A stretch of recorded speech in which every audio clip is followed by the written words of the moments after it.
राधे राधे दोस्तों, आज हम आपको सुनाएंगे एक बहुत ही अच्छी कहानी। अगर आप हमारे चैनल पर नए हैं तो प्लीज़ हमारे चैनल को सब्सक्राइब करें, वीडियो को लाइक करें और शेयर करें।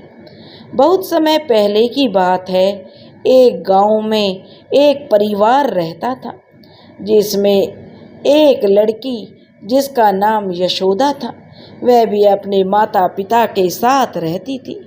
उस गांव का नाम पालखेड़ी था। बचपन से ही यशोदा मथुरा की नगरी से न जाने क्यों उसे जुड़ाव होता चला गया था। यशोदा के माता पिता हर साल वृंदावन की गलियों में अपना माथा टेकने के लिए जाते थे और साथ में यशोदा भी जाती थी। हालांकि उस समय वह इतनी छोटी थी, उसे संसार का कोई ज्ञान नहीं था, लेकिन फिर भी हर साल भगवान श्री कृष्ण और राधा जी के दर्शन करते करते उसके मन में कब श्री कृष्ण की भक्ति ने जन्म ले लिया, खुद यशोदा को भी पता नहीं चला। उसकी सुबह राधे नाम से शुरू होने लगी और रात भी कृष्णा नाम पर ही समाप्त होती थी। उसके मन में राधा रानी बसी हुई थी तो उसकी सांसों में कृष्णा जी। अब धीरे धीरे यशोदा बड़ी होने लगी और शादी के लायक हो गई। उसके माता पिता ने एक योग्य वर देखकर अपनी बेटी यशोदा की शादी बड़ी धूमधाम से उसके साथ कर दी। समय अपनी गति से बढ़ रहा था, सब कुछ अच्छा चल रहा था, खाना पानी भी पर्याप्त था, समाज में उनकी एक अच्छी पैठ भी थी, लोगों के साथ उठना बैठना सब कुछ ठीक था। लेकिन एक कमी यशोदा के जीवन में हमेशा उसे सालती रहती थी, वह थी उसकी गोदी का सूनापन। क्योंकि उसकी शादी को कई साल बीत गए थे, लेकिन यशोदा की गोद हरी नहीं हुई थी। वह एक संतान के लिए तरसती थी। वह तरसती थी कि एक पुत्र मेरे हो जाए तो बस मेरी जिंदगी सुधर जाए। एक ऐसे पुत्र के लिए वह तरसती थी जिसमें उसे लड्डू गोपाल के दर्शन होते थे। लेकिन कहते हैं ना, ईश्वर की सोच के आगे किसी की नहीं चलती, और शायद यही सब कुछ यशोदा के साथ भी घट रहा था। उसके ही पड़ोस में एक परिवार रहता था। बहुत ही अच्छे लोग थे, रहन सहन काफ़ी अच्छा था। वैसे वो पति पत्नी ही थे, उनकी भी कोई औलाद नहीं थी। उन दोनों परिवारों के बीच अच्छी समझ थी और आपस में भाईचारा जैसा हो गया था। दोनों परिवार एक दूसरे के सुख दुख में सहयोग करते थे। यशोदा और वह स्त्री आपस में दोनों एक दूसरे की सहेली बन चुकी थी। उन्हें पता ही नहीं चला, बातों बातों में उनके आपसी जो प्रसंग एक दूसरे के साथ जुड़ने लगे, जिसमें कभी धार्मिकता की सुगंध होती तो कभी सामाजिक परिवेश के बंधन दिखाई देते थे। एक दिन शाम को अचानक से पड़ोसी पति पत्नी ने यशोदा के घर का दरवाज़ा खटखटाया और यशोदा ने जैसे ही दरवाज़ा खोला तो बोली, अरे भाभी, आप शाम को कैसे आना हुआ आपका? तो उसकी पड़ोसन ने कहा, उसके पीछे उसका पति भी खड़ा हुआ था और उनके हाथों में भारी सामान था। ऐसा लग रहा था जैसे दोनों पति पत्नी आज इस शहर से कहीं बाहर जा रहे हों। तभी यशोदा की पड़ोसन कहने लगी, हाँ यशोदा बहन, मैं माफ़ी चाहती हूँ, हमें किसी आवश्यक काम से 1 सप्ताह के लिए शहर से बाहर जाना पड़ रहा है। मेरी तुमसे एक प्रार्थना है। यशोदा बोली, क्या प्रार्थना है, बोलो भाभी। तो हम अगर तुम्हारे काम नहीं आएंगे तो फिर कौन आएगा? एक अच्छा पड़ोसी ही दूसरे के पड़ोसी के काम आता है। यशोदा ने तो अपने साफ मन से कह दिया।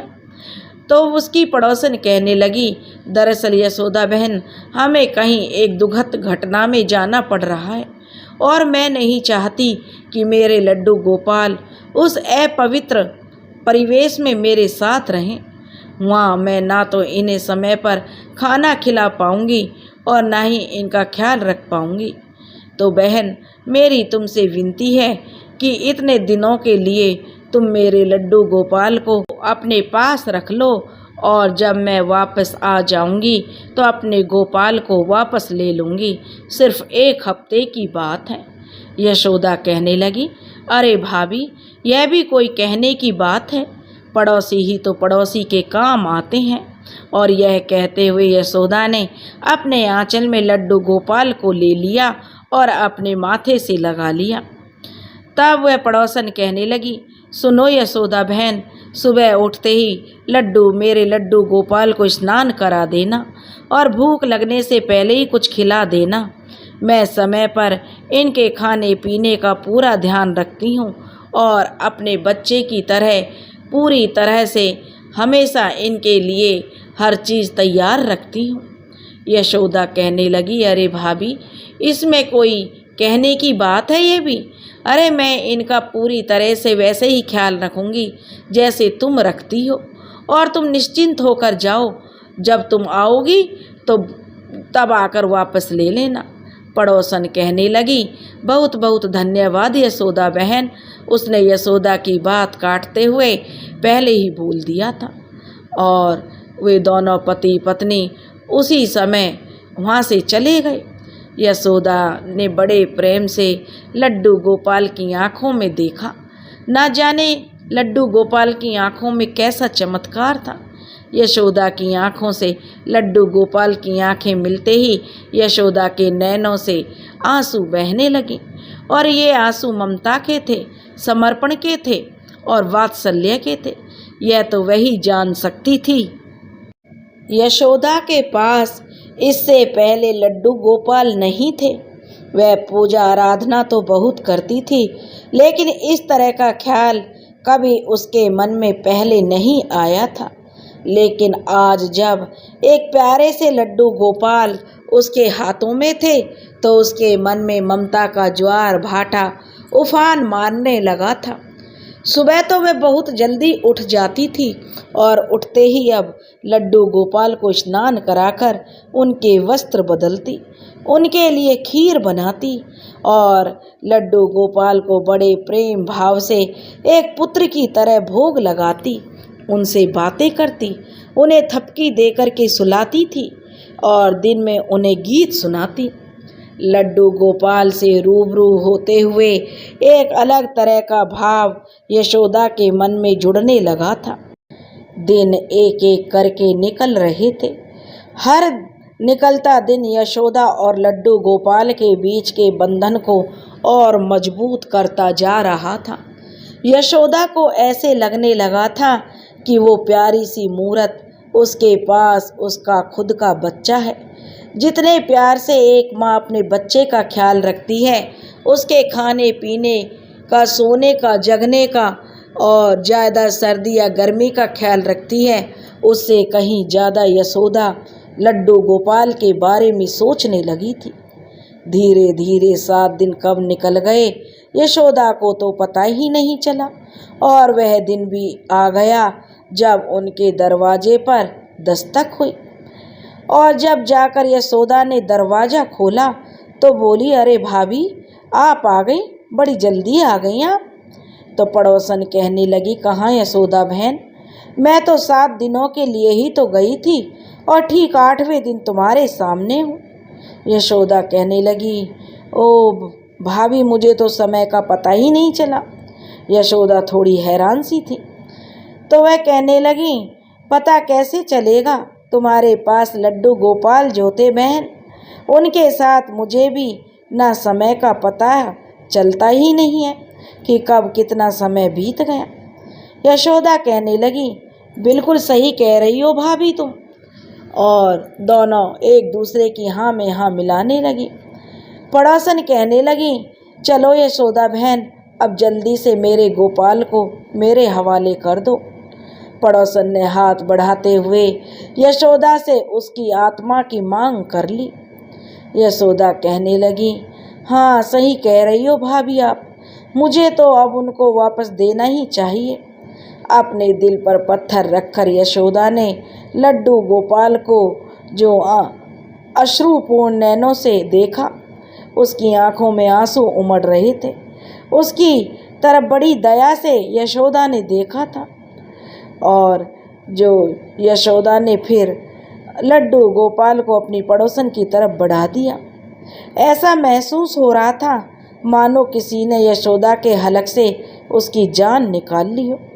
बड़े भारी मन से यशोदा ने लड्डू गोपाल को अपनी पड़ोसन को वापस कर दिया। पड़ोसन कहने लगी, धन्यवाद बहन, जो तुमने मेरे लड्डू गोपाल का इतना ख्याल रखा। कहते हुए पड़ोसन ने लपककर लड्डू गोपाल को अपनी गोद में भर लिया और यशोदा को अब ऐसा लग रहा था मानो किसी ने उसकी हंसी उससे छीन ली हो। उसकी ममता उसकी आंखों के रास्ते बह चली, उसकी आंखों से आंसू बहने लगे। उसको ऐसा लग रहा था कि किसी ने उसके अपने पुत्र को ही उससे मांग लिया हो। लेकिन फिर भी उसने अपने मन को समझाया कि जिसकी जो वस्तु है उसे वापस तो करनी ही है। फिर भी उसका मन बहुत दुखी हो चुका था। शाम को जब यशोदा का पति घर आया तो यशोदा के उतरे हुए चेहरे को देखकर पूछा, क्या हुआ यशोदा, तुम इतनी उदास क्यों हो? तो यशोदा कहने लगी, जी वो पड़ोसन मेरे लड्डू गोपाल को लेकर चली गई। मुझे ऐसा लग रहा है मानो किसी ने मेरे बच्चे को मुझसे छीन लिया हो। मैं अपने लड्डू गोपाल के बगैर जी नहीं पाऊंगी जी। मुझे दोपहर से शाम हर पल मुझे बस उसका ही ख्याल आ रहा है। मैं उनका दिन भर ख्याल रख रही थी, अब मुझे बहुत खाली खाली लग रहा है। घर काटने को आ रहा है। लग रहा है कि वो मुझसे कुछ कहना चाहते हैं, मुझसे बात करना चाहते हैं। कहते कहते यशोदा अपने पति के गले लगकर फूट फूट कर रोने लगी। तो यशोदा का पति कहने लगा, कोई बात नहीं यशोदा, हम बाजार जाकर तुम्हारे लिए भी एक लड्डू गोपाल ले आएंगे।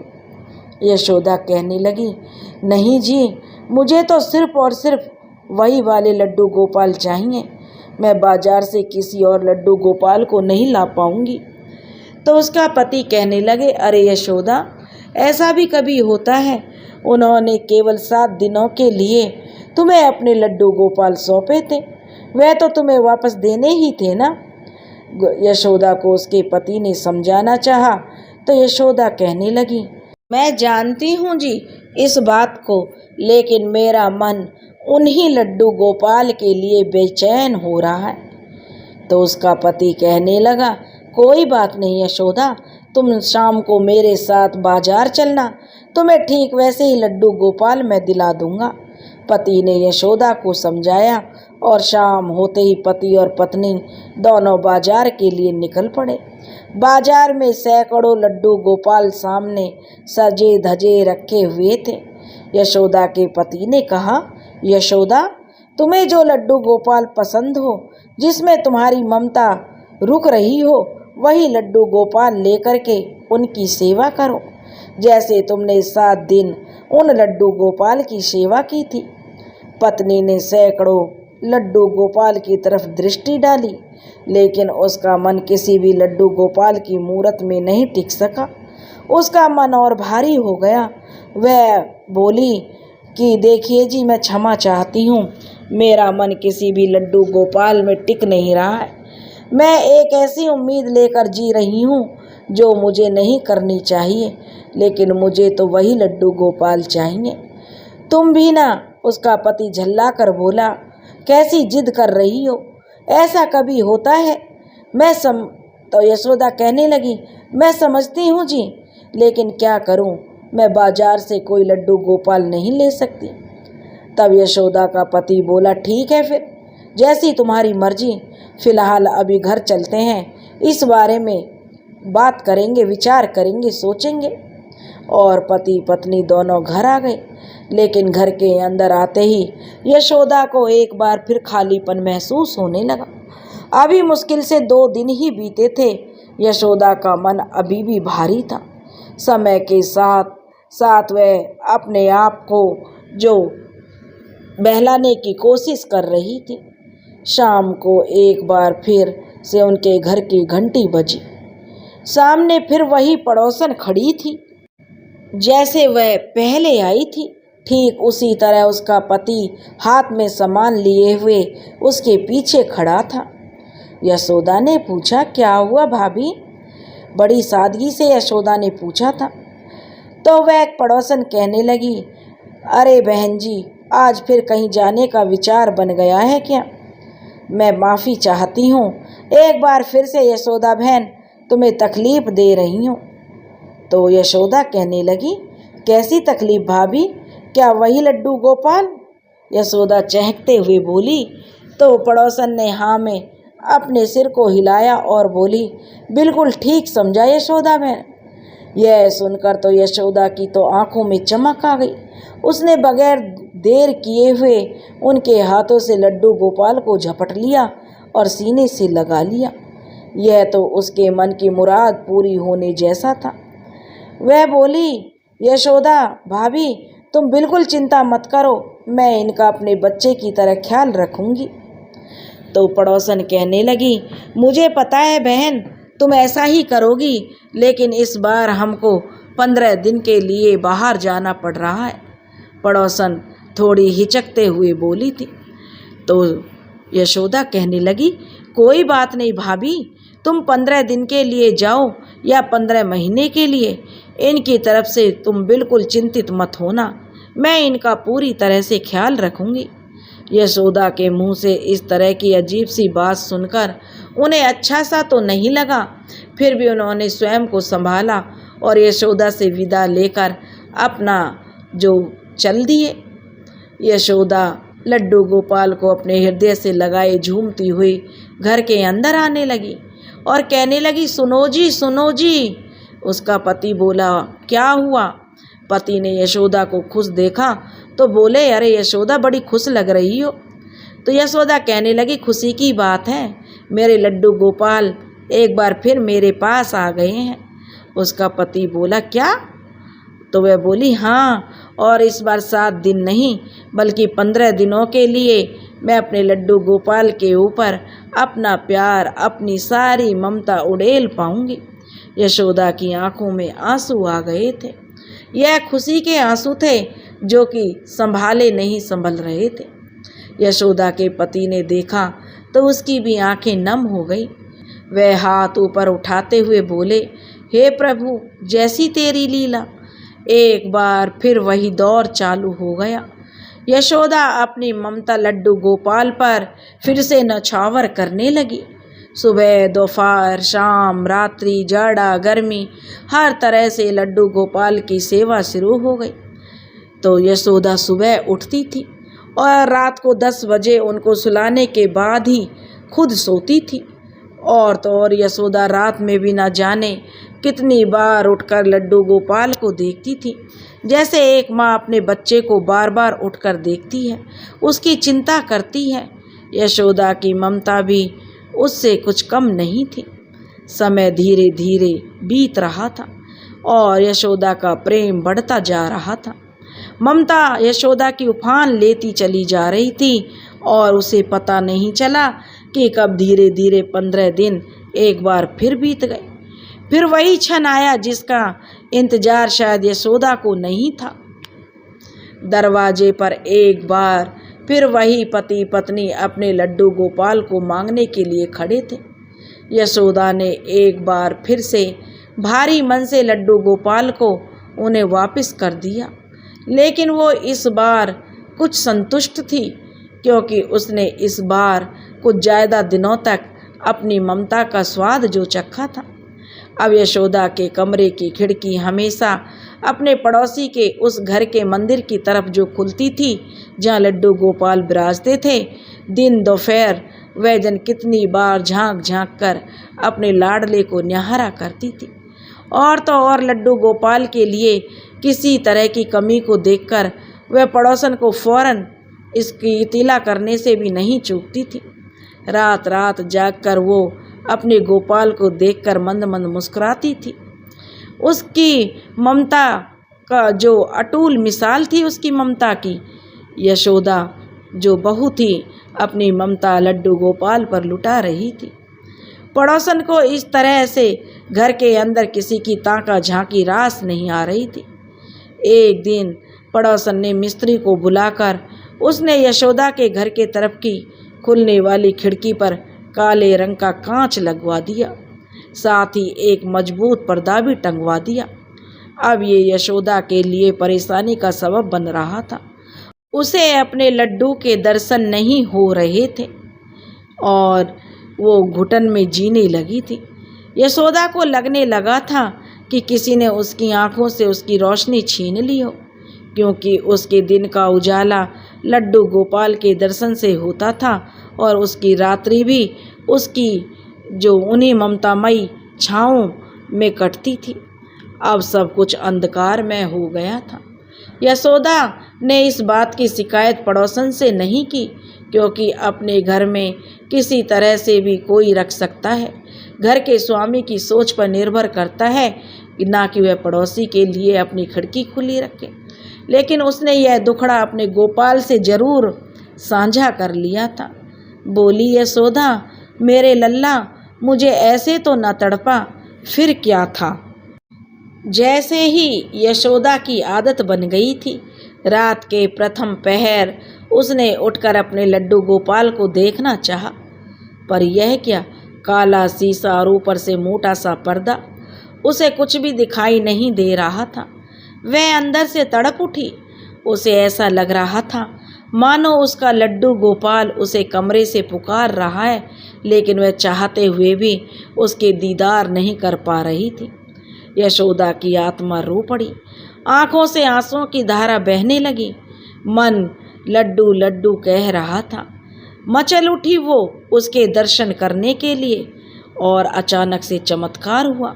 यशोदा को तो पता भी नहीं चला कि कैसे पड़ोसन के घर की दिशा परिवर्तित हो गई। पड़ोसन का पूर्व मुखी घर न जाने कैसे पश्चिम मुखी हो गया। अब दूसरी तरफ की खिड़की यशोदा के ठीक सामने थी, और सामने थे मुस्कुराते हुए लड्डू गोपाल, हाथ में लड्डू लिए हुए, मानो यशोदा की ममता में स्वयं को वो खोज रहे थे। यशोदा को उनकी मुस्कुराती सी छवि के दीदार होने लगे। उनकी आंखों की नमी सूख गई। उसने तो अपने कान्हा को जी भर कर देखा। जब आश्वस्त हो गई कि उसका लड्डू गोपाल रात्रि के हिसाब से सुरक्षित है, अच्छी तरह से बिछौने पर लेटा है, चादर भी उड़ाई गई है, उसने उसकी बलैयाँ ली और खुद भी सोने चल दी। असल में वो एक माँ के रूप में स्वयं को आश्वस्त करना चाहती थी और कुछ नहीं। सुबह जब पड़ोसी उठे तो उनका सिर चकरा गया। किस दिशा में वो सोए थे और किस दिशा से उठ रहे थे। घर का मुख्य द्वार शाम को किधर था और सुबह उठते ही वह द्वार विपरीत दिशा में जा चुका था। उनके तो होश फाख्ता हो गए थे।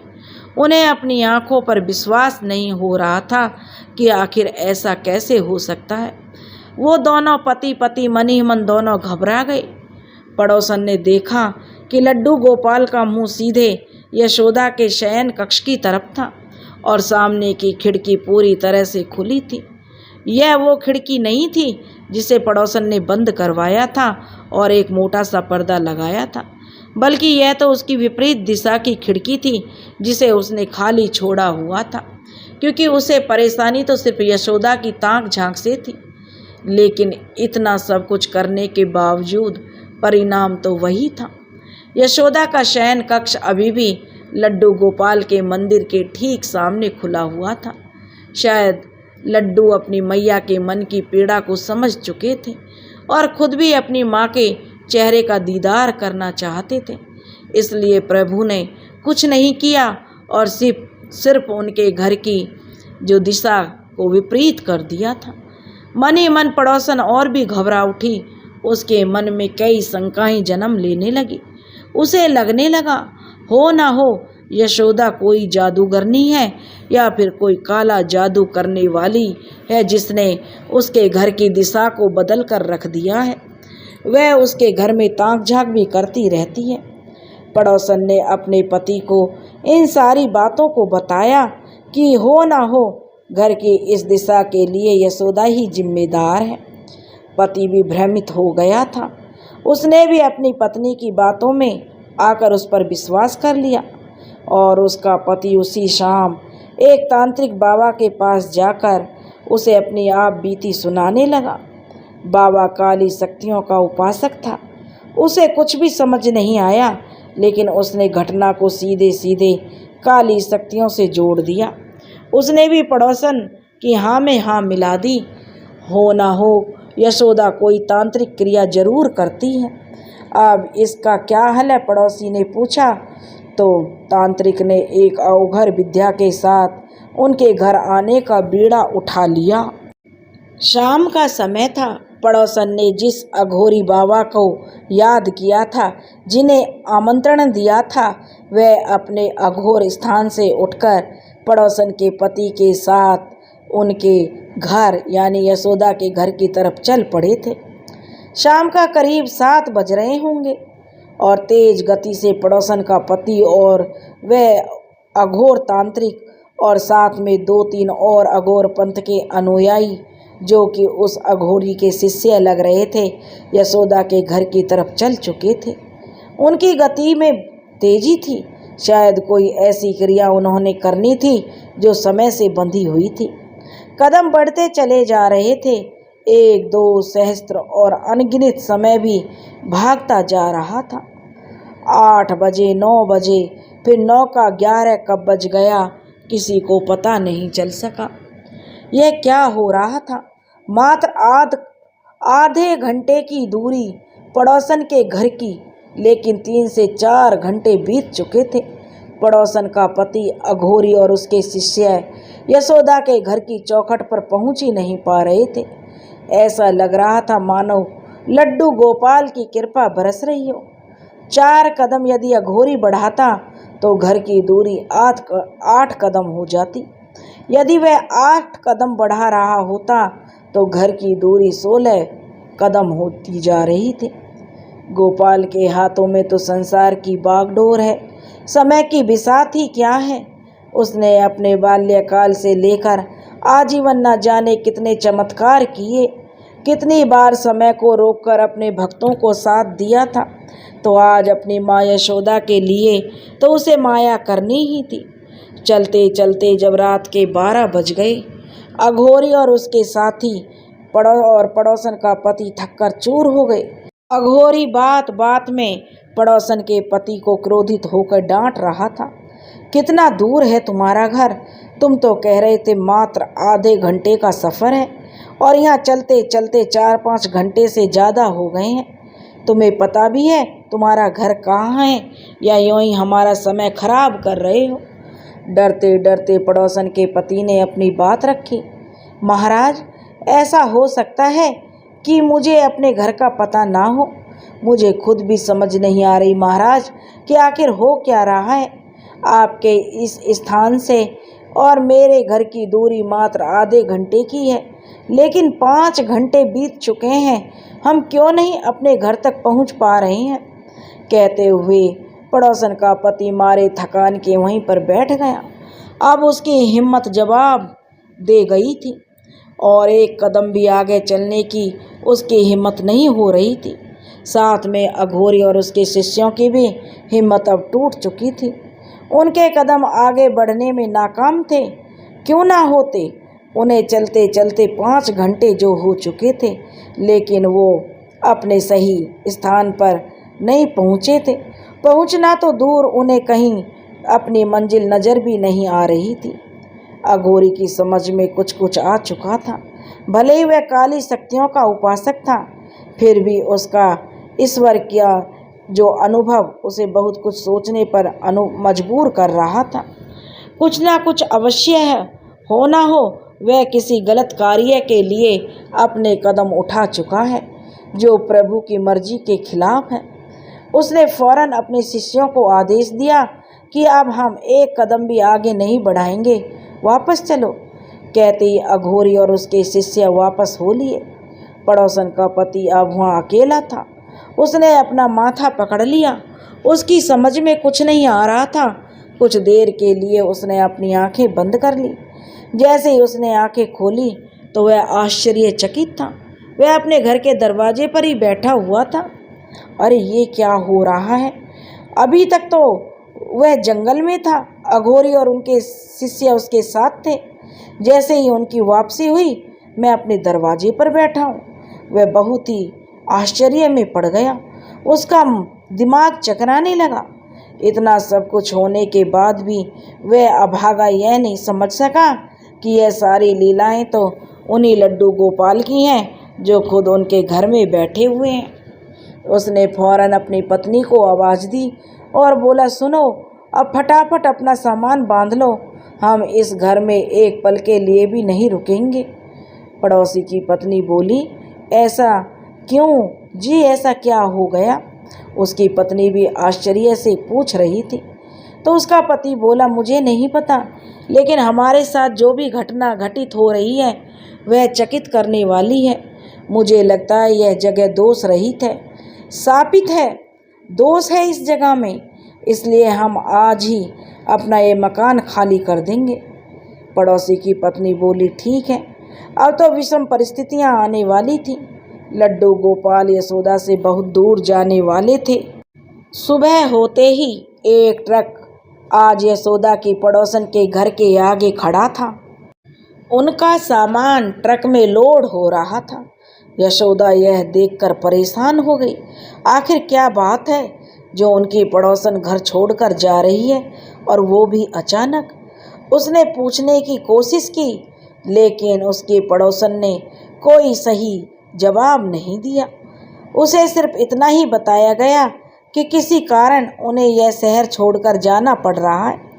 यह सुनकर यशोदा उदास हो गई, क्योंकि वह तो जानती थी कि पड़ोसन का यह घर छोड़ना सदा के लिए उसके लड्डू गोपाल का उसके पास से दूर चले जाना है। अब कैसे दिन कटेंगे और कैसे रातें कटेंगी, कैसे उसकी ममता को शांति मिलेगी? वह दिन रात किसे देखेगी, किसका दीदार करेगी, कैसे अपने मन की प्यास को बुझाएगी? इतना सब कुछ घटित हो चुका था। सांवरिया के आगे हाथ जोड़कर यशोदा खड़ी हो गई। कहने लगी, मैं कैसे जीऊंगी तेरे बगैर? लेकिन विधि को शायद कुछ और ही मंजूर था। थोड़ी देर में ट्रक सामान से भर चुका था। पड़ोसन और उसका पति यशोदा और उसके पति के आगे हाथ जोड़कर खड़े हो गए और बोले, हमें आज्ञा दो, अब हमें जाना होगा। पड़ोसन के हाथ में अभी भी लड्डू गोपाल मुस्कुरा रहे थे। यशोदा की आंखें तो लड्डू गोपाल की आंखों से लगातार रूबरू हो रही थी। यशोदा की आंखों में आंसू थे, लड्डू गोपाल मुस्कुरा रहे थे। यशोदा पड़ोसन से कहना चाह रही थी, तुम तो जा रही हो भाभी, मेरे लड्डू गोपाल को मुझे देती जाओ, लेकिन वह ऐसा कह नहीं सकी, क्योंकि जानती थी इस बात की परिणति सिर्फ नाई होगी। और देखते ही देखते पड़ोसन लड्डू गोपाल को लेके यशोदा की आंखों से ओझल हो गई। यशोदा को ऐसा लग रहा था मानो उसके प्राण उसके तन को छोड़कर चले गए हों। लड्डू गोपाल की मूरत उसकी आंखों में घूमने लगी, उसकी सांसें सी उखड़ने लगी। चाहकर भी वह अपने पैरों पर खड़ी नहीं रह सकी और जमीन पर लड़खड़ाकर गिर गई। जब यशोदा के पति ने देखा तो मुश्किल से उसे संभाला और घर के अंदर चारपाई पर उसे लिटा दिया। वह दिन और आज का दिन दोबारा यशोदा चारपाई से नीचे पैर नहीं रख सकी। वह रात और दिन सिर्फ लड्डू गोपाल, कान्हा, मेरे कान्हा कहकर अपने लड्डू गोपाल को पुकारती रही। वो अपने हाथों की हथेली फैलाकर अपने लड्डू गोपाल को मांगने लगी। उनके एक दीदार की भीख मांगती रह गई, लेकिन ऐसा तो संभव ही नहीं था। कौन उसे वही लड्डू गोपाल लाकर देता? कौन उस पड़ोसन को समझाता कि जो लड्डू गोपाल उसके पास हैं वो उसके पास सिर्फ एक मूरत है?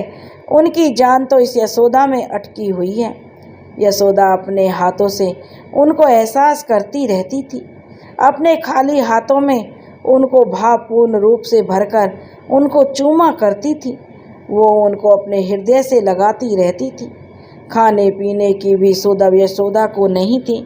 सिर्फ एक ही रटन यशोदा का था, मेरा कान्हा, मेरा लड्डू, मेरा गोपाल। स्थिति बिगड़ती जा रही थी और धीरे धीरे 1 महीना बीत गया।